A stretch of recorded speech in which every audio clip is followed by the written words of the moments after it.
Allah Teala Kur'an-ı Kerim'de valideynlere, xüsusilə də anaya yüksək məqam və böyük hörmət bəxş etmişdir.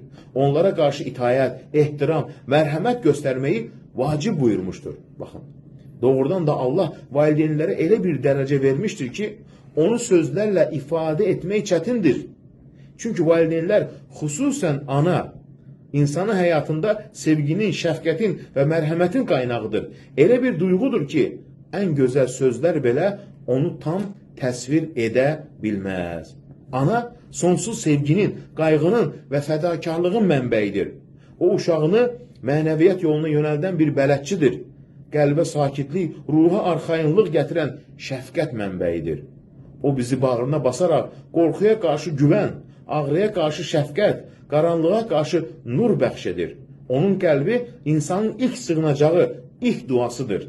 Və buna görə də ana və ata insanın dünyadakı ən böyük nemətləridir. Onların razılığı Allahın razılığına aparan yoldur. Baxın, ana həyatımızın işığı, tükənməz mərhəmət çeşməsi, bəşər övladının ən saf təcəssümüdür. O şəfqətin bədən tapmış halıdır. İnsanda mərhəmət hissini canlı simvoldur.